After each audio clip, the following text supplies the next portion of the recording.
Good afternoon, Jared. What's up, Rhonda K? How you doing? Well, how are you?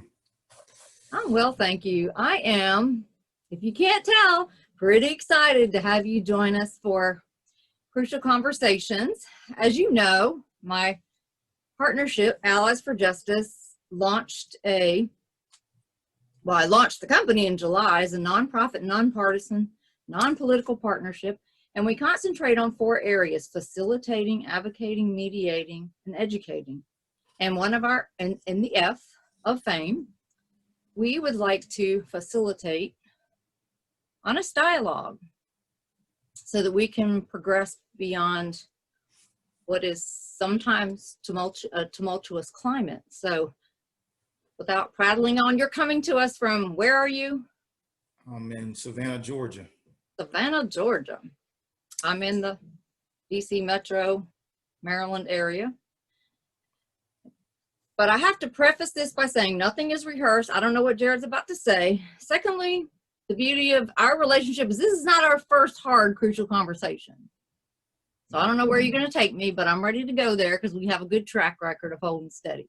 Yeah, so with that in mind, you can tell us where you've been in the last couple of years, traveling if you want, or you want to launch right in and tell me 3 ways that I could be, as a white person, a better ally. So yeah, I'm blessed to be able to travel the world every now and then. Unfortunately, the pandemic has slowed a lot of that down, but I just want to say, you've had some really great people on talking about some of this stuff. So I hope I can add to some of the things that they've said, and like Mark and Annette and some others that have spoken and tried to shed some light on some of these sensitive topics, right? Absolutely. So yeah, let's jump right in. I commend you. I thank you for having me and being bold and brave enough to have these conversations, because I think these are the things that are important for us to for people, humans, people that are different, that have perspective, to have open dialogue. And I think this is a great way to do it. So I commend you and encourage you to keep doing what you're doing. So, so like I said, you've already had quite a few good people on, and I'm not by far the expert on this type of stuff, but I do, in my short period of time here on earth, I've experienced a few things. And you're the expert on you. That's what I'm digging. I bring my perspective, which is limited, and but I do have a perspective, and so it's been interesting. My experience growing up in the South, and being in corporate America, and being a college graduate, and how all those things, going to a PWI, how all those things has shaped who I am, and some of the perspectives that I have, and some of the things that I've grown and learned. So I think it's been an interesting ride, but like I said, I'll be willing to share for sure. And you're currently an engineer for, Georgia Power for corporate America. So you've dipped your feet into that water as well. Yeah. And yeah. So some of those experiences, some of those challenges, hurdles, some of those experiences have definitely helped and shaped who I am today. So let's jump right into it. 3 things, right? 3 things that you hadn't heard, or just 3 things, period? Wherever you want to go with it. All right. So 3 things that are burning in your gut. All right. So if I had to share 3 things on how white folks could be better allies, my first thing would be is to be anti-racist, right? I believe Angela Davis said it best, to in a racist society, it's not enough to be non-racist, but we must be anti-racist. And so what does that look like to you? Right. What does that look like? So it's it doesn't mean that you're not a racist if you don't use racial slurs or you try not to discriminate against the minority or Black folks or people of color. It's important to be anti-racist, meaning that it's being actively and intentionally trying to dismantle an unlearned system, right? Unlearned behavior, being bold and brave enough to call out unconscious bias. Is In your own self or in others? What's that? In your unconscious bias in your own self or in others? Yeah, so both. I think if you've identified some things that you're able to move past within yourself, and then you're able to recognize that amongst your community or amongst your coworkers, amongst your neighbors, I think it's important, to be bold and be anti-racist by calling racism out. I think, on one of the sessions that there was said that not saying something is saying something. Saying something, right? Yeah. Silence is complicity. Yeah. Yeah. So we are so ingrained in America to where, I mean, we've worked hard to be a part, to have a say in what goes on, right? Our music, our language, our fashion, our bodies are a part of the culture in America. You're saying we, meaning black people, okay. Right? Okay. When we're talking about racism and being anti-racist, like I also think about culture, right? It's like you accept a certain part of us, but you won't speak up for us. Like you accept I'm watching college football, like, and we're playing, y'all getting hype off of our music, off of our culture, off of our, off of the things that we built. And it's being bold to call those things out, being bold enough to say, hey, you know what I'm saying? I embrace you. I appreciate you. I understand your struggles, and I'm going to work with you and hold your hand in trying to call out some of these things, these unconscious biases and these racist acts. So. And you brought up a good point. Sometimes, from my perspective, you don't know. Sometimes you don't know what to do. Right. And you just said, so find somebody. If it's a work environment, if it's a church environment, whatever the case may be. I think I was cutting up with you one time years ago in Mississippi, and I said, I used boy at the end of the sentence. I never meant any disrespect by that, but I needed to be called out. And you said, you can't say, give me that boy or whatever. So you're trying me then, yeah. but get you a buddy or commit to someone. Because you don't have to know the answers, but if I can just say, help me, Jared, what am I missing? Or help me, coworker, help me, pastor, or whatever. And it's so weird, right? I truly believe that we are in the best of times and yet the worst of times, right? Like it's the best of times that we're being able to have more conversations like these. Companies, companies, I watch CNBC in the mornings, and CEOs and all kinds of, presidents of companies are talking out and speaking out and talking about what they're going to do and where they're going to put their money to call out these acts. But yet it seems to be the worst of times in the sense that we're still going through and struggling with some of the same things that my great grandfathers, and it's amazing. It's crazy. Because technically we're sorry. Keep going. I was just going to say that. So we don't expect, as Black people, as minorities, as people of color, we don't expect everybody to get it, right? We don't expect everybody to be bold. We don't expect everybody to be brave. We know this is scary. This is uncomfortable.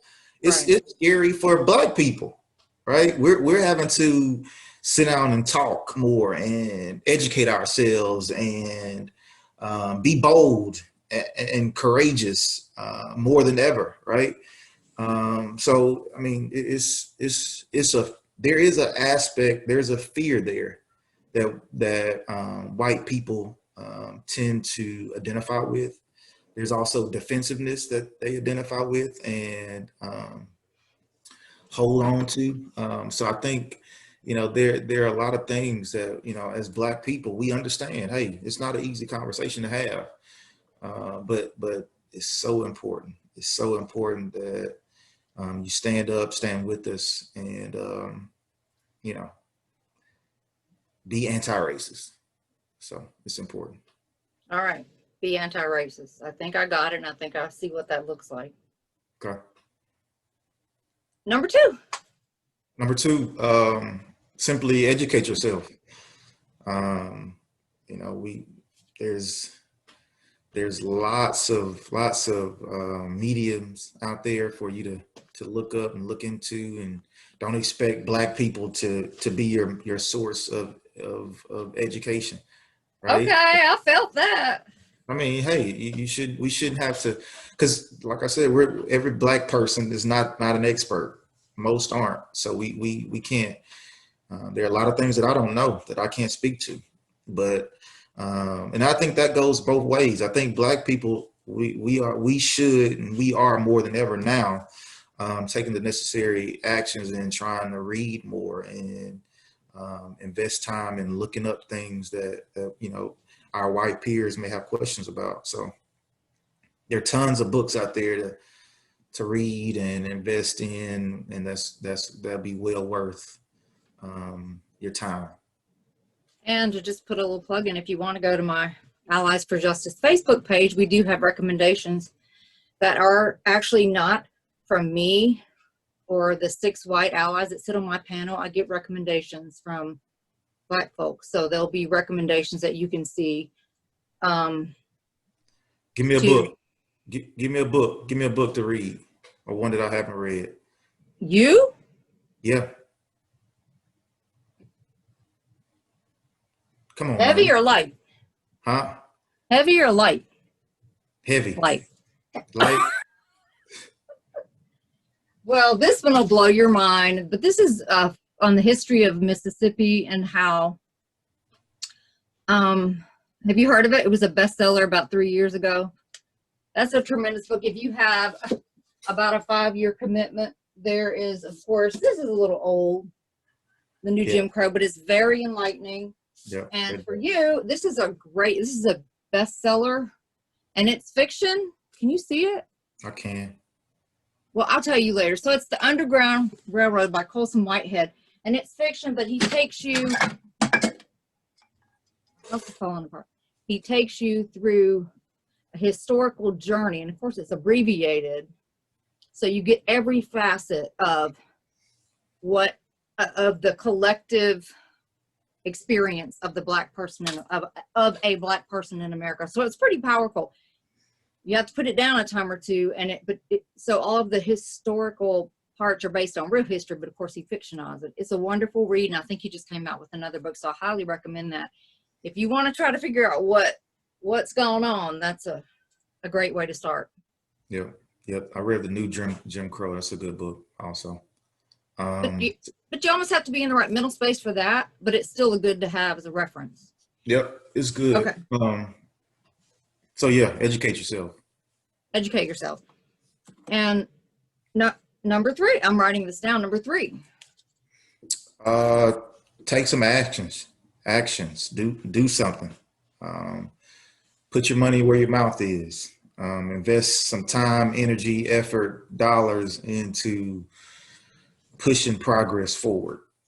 So investing in some young person's future. I mean, taking time out to mentor someone, or write a letter of recommendation for somebody. I mean, there are tons of ways that white people can help.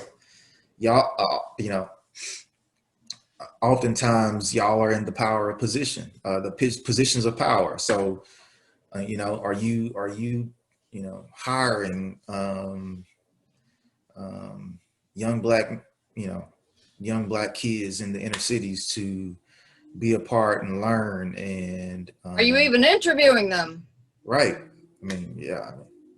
So yeah, we lack, black people and so many young people lack the opportunities to gain experience and exposure to these corporations. So it's so important, man, to invest your dollars in trying to allow young people to be exposed to their other communities and different things for them to grow. So find something to do. That's just the third one. And if you genuinely don't know what to do, ask, how can I help you? What am I missing? Tell me one way I could better serve the situation. Yeah. But it takes really bold and courageous people, man, to even ask. I've really had some tough conversations with coworkers and white friends, and it's so hard, man, and it's just a frustrating conversation to have. And so you really have to be you have to be humble and empathetic and willing to listen and learn. It's just tough. People are really connected to this, to whether they believe it or not. It's especially in the South, right? I mean, it's hard for people to pull away from the old way of thinking, and the country is so polarized, and right now we you know, you're on one side or the other, and you know, you're either watching Fox or CNN. I mean, so you know, you're getting one side of the story. So you have to really invest time in learning and listening to other perspectives and being around people that are different. And I think oftentimes, because of where we are in our country, it's so difficult now to be bold enough to have a conversation like we're having. So, And that, I just want to say one thing with regard to being around people that are different. It's particularly, I want to say dangerous. I don't know if dangerous is too strong a word, but with the internet, the heavy use that is part of our culture now, we generate algorithms by our likes and our posts. So then all we see are people that think exactly like us. So then I have seen more than one classmate in the South become devastated, black classmate, become devastated by a comment that a white person made on Facebook. I'm talking about almost to the point of tears. One person was crying. They were so devastated that they thought this person, and I'm not saying, that's why I believe in honest dialogue. Get away from behind the, you know, the anonymity of a keyboard, or even just the protection of social media. right. But it's important to understand that we are creating what's called an echo chamber. Mm-hmm. Mm-hmm. So sometimes we're creating bubbles for people that are all alike, right? We're not hearing anybody that's different or has a different perspective. So yeah, social media is have you watched The Social Dilemma on Netflix? I don't have Netflix. Okay, well, You gonna give me your password? we can look into that. It's that, in my opinion. Some people think Oh, it's on the I extreme. saw Terrence and Annette posting blurbs from it, and they kept hashtagging The Social Dilemma, but I didn't know what it was. Yeah, take a look into it. It's worth looking into. It just talks about something. I hate to cut you off, but it talks briefly about Facebook, Instagram, social media, just kind of we're creating bubbles, and they're the algorithms that are only giving us what we want to see, basically one side of the picture. So if you're Republican, you're only going to see Trump. If you're Democrat, you're only going to see Biden, and all the rhetoric for each one of those based off the algorithms. So it's pretty intense. It is intense, and I think also people, when I hear, because I have friends way over here and way over there, sometimes I think my newsfeed's gonna spontaneously combust, but that's okay because I'm like, whoa, I thought I was on point, and I feel like I learned that I'm way off somewhere or whatever the case may be, and I'll stop talking after this, but when I see folks responding to what they see, what appears to be evident truth, people really see only what they want to see, and they hear only what they want to hear. So this is why I want to be shaken loose and to be able to say, please help me see what I'm missing. Right. Yeah, man. It's so big and broad, and it's not easy. It's not an easy conversation to have. It's not easy to talk about, right? Like don't expect Black people to always want to talk about it either, right? That's a good point. We live this stuff, right? Yeah, Annette said, she said she was tired. Yeah, yeah. And man, and when it's crazy. I was thinking, right? I mean, I'm just now really getting into the depths of my career, but just thinking about some of the experiences, some of the things that I've seen, and some of the things I've had to hear, and being the only Black engineer in my office, and sitting at tables with older white men and listening to some of the things, and not being bold and not being brave enough to say, that ain't right, or I don't like that. And so I thought about that in this day and age, but thinking about how my parents and like people like Mark and Annette and other folks that I know that have stood the test of time, and they worked. My parents always had provided food, and I always had a roof over my head, and I know they had to, if I'm seeing racism in the corporate world, I know they had to have seen it. Right. And so man, that hurts my heart, right? So and I know I've heard some crazy stuff, and to where I've not wanted to go back to work, or just frustrated or angry. I've lived through just 2 hours away, or even two. I'm thinking about two now. I've lived through Brunswick, right, where Ahmaud Arbery, and I've lived through Charlotte, not Charlotte, but Charleston, where the young kid went to and killed the people in the church. And so I've lived through that, being in corporate America and having to go to work the next day, right? And so it's just, I can only imagine some of the things that you've seen, some things that people have seen and lived through, and yet had to, just do what they had to do. And, but it's frustrating. But I'll speak to that, and then if you want to, we can draw to a close. But it's not the job. As you say, you're hearing this stuff and you're not bold enough. I don't believe that. I've seen you be so bold that I want to go run under a rock. You are bold enough, but it's not the job of the marginalized to fix the system. Yep. Yeah. So I don't know what the answer is, but I know what it's not. Yeah. It takes people that are willing to push back to be anti-racist and take some action. So I would have wished, right, being a very young, we can wrap up. I just would have wished, right? We talk about actions, we talk about things that you can do, right? Make it plain. So when you hear, make it plain, Deacon.